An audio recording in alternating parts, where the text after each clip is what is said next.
Nicolas Cloutier est avec nous maintenant à ce jour de bilan du Canadien. Nico, ça va? Ça va bien, toi? Excellent. Alors, bilan de saison ça aura permis à deux joueurs qui ne figuraient plus dans les plans de l'équipe, on avait remarqué, Romain, de briser le silence. Oui, t'as apprécié le rappel. Mais c'était bien de voir Montembeault pas garder les buts depuis le 6 mars, imaginez. Mais, honnêtement, il faut le donner à Montembeault. Je trouve que c'est louable de sa part. Il parlait pas comme un bonhomme aigri.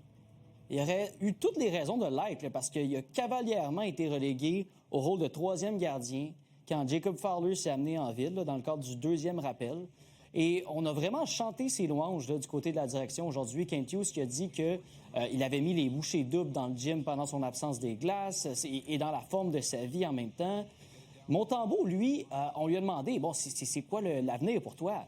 Il parlait comme un joueur qui veut rester à Montréal, mais aussi comme un joueur qui ne se fait pas d'illusions. A rappelé que, écoute, il y a deux très bons jeunes gardiens en Fowler et en Dobeš. Il le sait. Il aimerait rester. On va écouter son constat qui est un peu en deux temps. Ouais, comme j'ai dit, c'est pour moi qui prends ces décisions-là. Moi, c'est sûr, j'aime tellement ça ici à Montréal. Ça fait 5 ans maintenant que j'ai réussi d'être proche de la maison, de pouvoir représenter cette organisation-là. C'est sûr que j'aimerais continuer à le faire, mais comme j'ai dit, c'est pas moi qui prends les décisions, puis on va voir ce qui va arriver. Est-ce qu'on t'a traité avec justesse, d'après toi? Je pense que oui.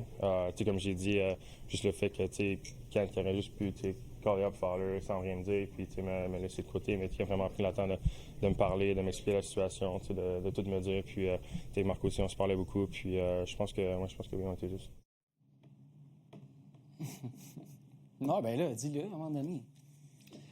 Ben en fait, ça ne sera pas une déclaration populaire. Ouais. Moi, avant de dire que ce gars-là ne sera pas ici l'année prochaine, me garderai un petit Jack. Okay. Alors échange ou Fowler dans la Ligue américaine? Parce qu'il y a deux options, là, si c'est ça. Ça va être l'échange. Ni Fowler ni Dobeš s'en va d'une part ailleurs que dans la Ligue nationale. Fowler pourrait aller dans la Ligue américaine. Ben oui. J'en doute. À son âge, ce ne serait pas le premier à retourner dans la Ligue américaine. Effectivement. Mais pourquoi il n'est pas allé là pour aider le Rocket en série? Ben parce qu'il ne faisait plus confiance à Montembeault.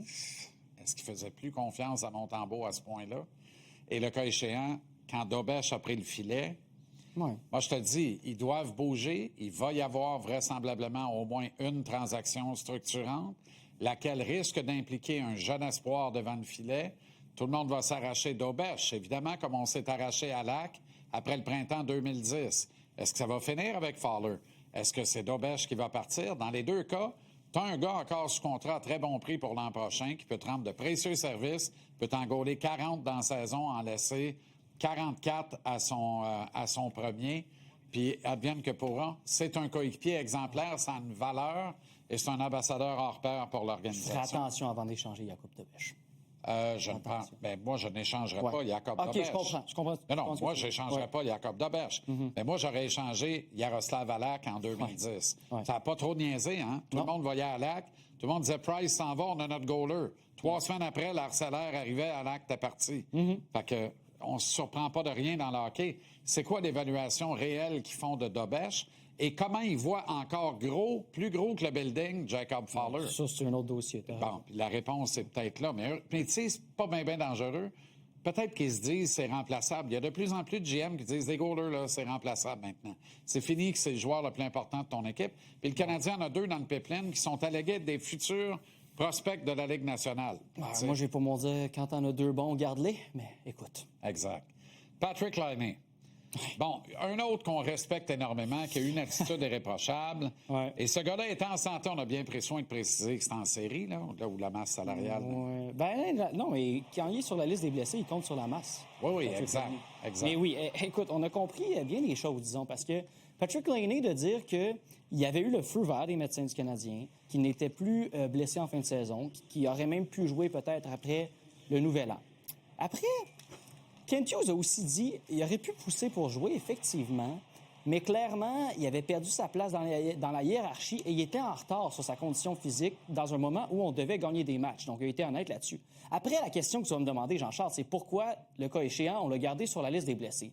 Mais je vais te soumettre que si Laine savait qu'il n'allait pas jouer, bien, son agent savait peut-être que s'il passait 100 jours sur la liste des blessés, il allait être admissible à un contrat structuré en boni de performance pour la saison prochaine. Alors, je ne dis pas que Laney ne voulait pas jouer. Laney voulait jouer. Mais dans l'éventualité où il sait qu'il n'avait plus sa place dans la formation, ben, c'est peut-être plus avantageux pour lui de rester sur la liste des blessés. Alors, tout pour dire qu'on a compris bien les choses, que Laney préparait déjà peut-être un peu sa prochaine saison par l'entremise de son agent et que lui croit appartenir encore dans la LNH là, pour plusieurs années.